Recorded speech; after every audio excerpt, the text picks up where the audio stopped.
இன்றைக்கு பிற்படுத்தப்பட்டோர், மிகவும் பிற்படுத்தப்பட்டோர், சிறுபான்மையினர் மற்றும் சமூக நீதியை பத்தி மானிய கோரிக்கை.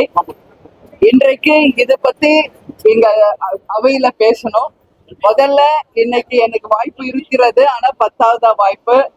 அதனால 12 மணில இருந்து இப்ப 2:30 மணி வரைக்கும் வெறும் சண்டை தான் போயிட்டு இருக்குதுங்க சட்டசபைக்குள்ள.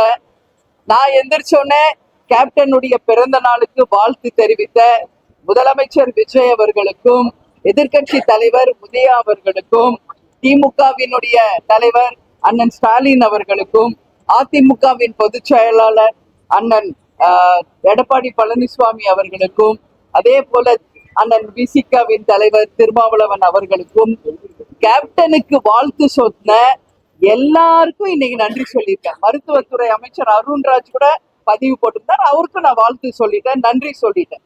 அதுக்கு அடுத்தது இன்னைக்கு மானிய கோரிக்கை பத்தி பேசணும். மொத்தம் இன்னைக்கு 15 பேர் பேசணும். இப்ப வரைக்கும் ரெண்டாவது பேர் தான் பேசுறாங்க. இப்போ ஆல்ரெடி 2:30 மணி.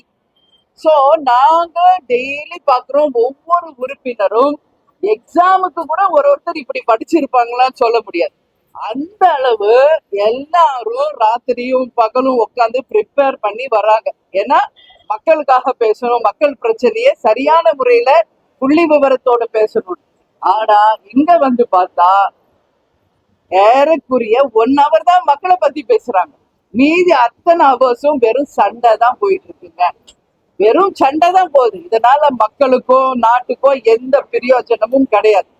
நானும் பொறுமையாக பார்த்துக்கிட்டே இருக்க. இந்த மானிய கோரிக்கை தொடங்கினதுல இருந்து 1 hour தான் மக்களுக்காக பேசுறாங்க. மீதி அத்தனை மணி நேரம் வெறும் சண்டை தான் போகிறது. நான் இன்னைக்கு தம்பி ஆதவ் அர்ஜுன்ட்ட டைரக்டாவே சொல்லிட்டேன், அது வரைக்கும் ஸ்மூத்தா போதுப்பா சபை. ஒன்ஸ் நீ எந்திரிச்சாவே அதுல இருந்து சண்டைன்னு ஆரம்பிக்குது, கடைசி வரைக்கும் அது சண்டையாவே போகுது. அதனால தயவு செஞ்சு நீங்க பேசாதீங்க அப்படின்னு தம்பி ஆதவ் அர்ஜுனுக்கு உரிமையோட நான் சொல்லியிருக்கேன். ஏன்னா இன்னைக்கு மக்கள் பூராமே லைவ்ல பாக்குறாங்க. இந்த லைவ் கிடைக்கணும் தான் கேப்டன் போராடி லைவ் வாங்கினார் சட்டசபை நிகழ்ச்சிக்கு. ஆனா இந்த லைவ்ல எல்லாரும் இந்த 2 நாள் நான் விருதாச்சலம் எல்லா ஊர்ல மக்கள் பாக்குறேன். இவ்வளவு நாள் இன்ட்ரெஸ்டிங்கா இருந்துச்சு லைவ் பார்க்க. இப்ப என்ன சட்டசபையா இல்லை சண்டை சபையா அப்படின்னு கேக்குறாங்க. யாரும் இப்ப டிவி பாக்குறது இல்லையா, எல்லாம் ஆஃப் பண்ணிடுறாங்க. ஏன்னா டைம் வேஸ்ட், எல்லாருடைய டைம் வேஸ்ட்.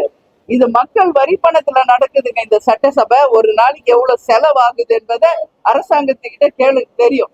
அப்போ நம்ம பர்சனல் ஈகோக்கும் நம்ம பர்சனல் சண்டைக்கும் சட்டசபையை பயன்படுத்த கூடாது. இது மிக மிக மிக தவறான ஒரு முன்னுதாரணம். பொதுக்கூட்டத்துல போய் பேசுங்க, வெளியே போய் பேசுங்க உங்க கருத்துக்களை. சட்டசபையில் மக்களுக்காக மட்டும்தான் பேசணும். என்ன மானிய கோரிக்கையோ அதை பற்றி பேசணும். அவங்க தொகுதிக்கு அந்த மானிய கோரிக்கையில அரசாங்கம் என்ன செய்ய வேண்டும் என்பதை துறை சார்ந்த அமைச்சர்களிடம் பேசணும். ஆனா இங்க அது நடக்கவே மாட்டேங்குது. அதனால பேரவை தலைவர்கிட்டயும் நான் நேரடியா சொல்லிட்டேன், மொத்த சட்டசபை உறுப்பினர்களுக்காக தான் இன்னைக்கு நான் பேசியிருக்கேன். எல்லாருக்கும் வாய்ப்பு கொடுங்க, அத்தனை பேரும் அவங்க தொகுதியை பற்றி பேச வாய்ப்பு கொடுங்கள் பேரவை தலைவரை அப்படின்னு தான் கேட்டிருக்கேன். எல்லோருமே சந்தோஷப்பட்டாங்க. நான் சொல்றது ஒரே ஒரு விஷயம், நான் பொதுவாதான் பேசுவாங்க. இந்த கேப்டன் மாதிரி தான் சட்டசபையில மக்களுக்காக பேசுங்க, மக்கள் உரிமைக்காக பேசுங்க, அவங்க தொகுதிக்காக பேசுறதுக்கு அலோவ் பண்ணணும்னு சொல்லி நான் கேட்டிருக்கேன். நாளையிலிருந்து நிச்சயம் அது நடக்கும் என்றும் நான் எதிர்பார்க்கிறேன். என்னை பொறுத்த வரைக்கும் இன்னைக்கு நான் பேசி இருக்கணும். என்னுடைய விருதாச்சலம் தொகுதியில இன்றைக்கு இந்த துறை சார்பாக நான் அவையில் பதிய வைக்கணும்னு நினைச்சத பிரஸ் பீப்புள் உங்க முன்னாடி சொல்றேன். ஏன்னா உங்ககிட்ட சொன்னா இன்னைக்கு 4 தூண்களில் ஒரு தூண் நீங்க. நிச்சயம் இது மக்களிடையும் சேரும், அரசாங்கத்தினிடையும் சேரும், முதன்மை அமைச்சர்கிட்டையும் போய் சேரும். வேப்பூர்ல புதிதாக கல்லூரி கட்டப்பட்டுள்ளது. அங்க மாணவர்கள் தங்கி படிக்க விடுதிகளை அமைத்து தர வேண்டும். ஏன்னா இன்னைக்கு நம்ம யார் பத்தி பேசுறோம், பிற்படுத்தப்பட்டோர், மிகவும் பிற்படுத்தப்பட்டோர், சிறுபான்மையினர் பத்தி பேசும்போது அவங்களுக்கான குரலாக நம்ம சட்டசபையில எதிரொலிக்கணும். இன்னைக்கு கவர்மெண்டோடைய ஹாஸ்டல்ஸ் எல்லாம் நம்ம பாக்குறோம், எந்த அளவு ஒரு தரம் இல்லாமல், எந்த அளவு உணவு சரி, பில்டிங்ஸும் சரி தரம் இல்லாம இருக்கு. அந்த ஹாஸ்டல்ஸ் எல்லாமே, அது கவர்மெண்ட் ஸ்கூலா இருக்கட்டும், ஹாஸ்டல்ஸா இருக்கட்டும், இந்த அரசு கவனத்திலே கொண்டு நிச்சயமாக அவற்றை மிக சீரோடும் சிறப்போடும் கொண்டு வரணும்னு சொல்லி நான் கேட்டிருக்கேன். அதே போல இங்க பலன் பெறும் வகையில இங்க நல வாரியம் அமைத்து கொடுத்து பொருளாதார ரீதியாக இந்த சிறுபான்மையினரை உயர்த்த வேண்டியது ஒரு அரசாங்கத்தின் கடமை. எனவே ஒரு நல வாரியம் விருதாச்சலத்தில் அமைத்து தரணும்னு சொல்லி நான் கேட்டிருக்கேன். அதே மாதிரி இடஒதுக்கீட்டை முறையாக செயல்படுத்தி மக்கள் தொகை கணக்கு எடுத்த பிறகு அந்த இடஒதுக்கீட்டை முறையாக செயல்படுத்தி எல்லாருக்கும் ஒரு சமமான வாய்ப்பை தர வேண்டும் என்பதையும் இன்னைக்கு நான் கேட்டிருக்கேன். சமூக நீதி சார்பாக மேல்நிலை பள்ளிகளில் இருக்கின்ற விடுதிகள், அரசு கல்லூரிகள், அங்கே இருக்கின்ற விடுதிகள் தரம் உயர்த்தப்பட வேண்டும். இன்னைக்கு ஒரு கவர்மெண்ட் ஸ்கூல் நம்ம போய் பாக்குறோம் எப்படி இருக்கு, இதே ஒரு தனியார் ஸ்கூல் எப்படி இருக்கு, ஒரு கவர்மெண்ட் காலேஜ் எப்படி இருக்கு, தனியார் காலேஜ் எப்படி இருக்கு. ஏன் ஒரு அரசாங்கம் நினைச்சா தனியார் கல்லூரிக்கு இணையாக காலேஜ் கீழே நம்ம கவர்மெண்ட் காலேஜ் கொண்டு வர முடியாதா? ஒரு தனியார் ஸ்கூலுக்கு ஈக்குவலா ஸ்கூல் கொண்டு வர முடியாதா? ஏன் கொண்டு வர மாட்டேங்கிறாங்க? இப்படி சண்டை போட்டுக்கிட்டே இருந்தா எப்படி மக்களுக்கு நல்லது பண்ண முடியும்? அதை விட்டுட்டு இன்னோவேட்டிவா, ஆரோக்கியமா, பாசிட்டிவா, ஓகே இவ்வளவு வரைக்கும் ஆட்சி செஞ்சவங்க எல்லாம் அவங்க கடமையை நல்லா தான் பண்ணியிருக்காங்க. செய்யாம ஒண்ணு இந்த நாடு இவ்வளவு தூரம் வளரல. அட்லீஸ்ட் இப்ப உங்களுக்கு புதுசு வாய்ப்பு கிடைச்சிருக்கா, மாற்றம் சொன்னிருக்கீங்களா, உங்களுக்கு ஒரு வாய்ப்பு கிடைச்சிருக்கு, இதை சரியா பயன்படுத்திக்கீங்க. உங்களுக்கு கிடைச்ச இந்த வாய்ப்பை மக்களுக்காக இன்னும் சிறந்த முறையில எப்படி நீங்க செய்ய போறீங்கன்றத பேசுங்க. அதை விட்டுட்டு சண்டை போடுறது, நீங்க அதை பண்ணீங்க இதை பண்ணீங்கன்னா இதனால யாருக்கு என்ன பலன்? அதனால நான் இப்ப இருக்கின்ற முதலமைச்சர் விஜய் அவர்கள்கிட்டையும் தம்பி ஆதவ் அர்ஜுன் கிட்டையும் அனைத்து அமைச்சர் பெருமக்கள்கிட்டையும் நான் கேட்டுக்கிறது, government school and colleges and hostels ஈக்குவலா தனியாருடைய ஸ்கூல், காலேஜ், ஹாஸ்டல் மாதிரி டெவலப் பண்ணுங்க. அதுல காமிங்க உங்க திறமைய, அதுல காமிங்க இந்த ஆட்சி சிறந்த ஆட்சி என்பது. அதை விட்டுட்டு சட்டசபையில டெய்லி சட்டை போடுறதுனால எந்த புரோஜனம் யாருக்குமே கிடையாது என்பதை நான் உறுதியாக பதிய வைக்கிறேன். அதே மாதிரி இங்க அலுவலகங்கள்ல காலி பணியிடங்கள் அதிகமாக இருக்கு. அந்த காலி பணியிடங்களை நிரப்பி வேலை வாய்ப்பை கொடுங்க. அதை செய்ய மாட்டேங்கிறாங்க. அதனால நிச்சயம் அதை செய்யணும். இன்னைக்கு கவர்மெண்ட் ஹாஸ்டல்ஸ் இருக்கு, அங்க சமையல் செய்யறவங்க கிடையாது, இன்னைக்கு செக்யூரிட்டி கார்ட்ஸ் கிடையாது, அதை அட்மினிஸ்ட்ரேட் பண்றதுக்கு ஒரு டீன் கிடையாது, யாருமே இல்ல. அப்போ ஒரு சமூக நீதி பத்தி நம்ம பேசும்போது அந்த பிற்படுத்தப்பட்டோருக்கு ஒரு நல்ல ஒரு ஸ்கூல், காலேஜ், ஹாஸ்டல் கொடுத்தாதான் அந்த மாணவர்கள் நல்லா படிச்சு இந்த சமூகத்துல உயர்ந்த இடத்துக்கு வர முடியும். அதனால government should concentrate on these problems அப்படின்றத இந்த நேரத்துல நான் சொல்றேன். அதே மாதிரி இங்க உணவு தரம் நம்ம பார்த்தா ரொம்ப மோசமா இருக்கும். கவர்மெண்ட் ஸ்கூல்ஸ்ல, காலேஜ்ல, ஹாஸ்டல்ல அந்த தரமான உணவை அந்த மாணவர்களுக்கு கொடுத்து அவர்களுடைய எதிர்காலத்தை உறுதி செய்ய வேண்டியது இந்த அரசாங்கத்தினுடைய கடமை. அதே மாதிரி ஹாஸ்டல்ஸ் ரொம்ப மோசமா இருக்கு. எல்லா ஹாஸ்டல்ஸும் அந்த சட்டம் ஒழுங்கு சீர்கேடுல இருந்து, மது போதையில இருந்து, கஞ்சால இருந்து அங்கிருந்தா தொடங்குது. நிச்சயம் கவர்மெண்ட் இரும்புகரம் கொண்டு அடக்கி எல்லா ஹாஸ்டல்ஸ்லயும் ஒரு நல்லபடியாக ஒரு தனியாருக்கு இணையாக அந்த ஹாஸ்டல்ஸை டெவலப் பண்ணி படிக்கிற மாணவர்களுக்கு இந்த அரசாங்கம் நல்ல ஒரு முன்னுதாரணமா இருக்கணும்னு சொல்லி நான் கேட்டுக்கிறேன். அதே மாதிரி வேலை வாய்ப்பு உருவாக்கணும், அதற்கான பல்வேறு இடங்களை நீங்க உருவாக்கணும்னு சொல்லி கேட்டுக்கிறேன். விருதாச்சலத்தை பொறுத்த வரைக்கும் நிச்சயமாக 50% இன்னைக்கு தலித் மக்கள் அதிகமாக இருக்கின்ற தொகுதி என்னுடைய விருதாச்சலம் தொகுதி. பிற்படுத்தப்பட்டோர், அதே போல மிகவும் பிற்படுத்தப்பட்டோர் இருக்கின்ற ஒரு தொகுதி. நிச்சயமாக அந்த மாணவர்களுக்கு நிச்சயம் நல்லது நடக்கணும். அதனால கவர்மெண்ட் கிட்ட நான் ஒரு ரெக்வஸ்ட் வைக்கிறேன், அதிகமாக தலித் மக்கள் இருக்கிறதுனால விருதாச்சலம் தொகுதியில நிச்சயம் சட்ட கல்லூரியை கொண்டு வர வேண்டும் என்ற என் கோரிக்கையை நான் வைக்கிறேன். இதெல்லாம் இப்ப உங்ககிட்ட சொன்னாலும் துறை சார்ந்த அமைச்சர்கிட்ட நான் என்வலப் கவர்ல ஃபைல் பண்ணி நான் கொடுத்துறேங்க. இன்னைக்கு இஸ்லாமிய சகோதரர்களை பத்தி பேசியிருக்காங்க. இஸ்லாம் நேற்று மிலாது நபிகள் நாயகம் பிறந்த நாள்.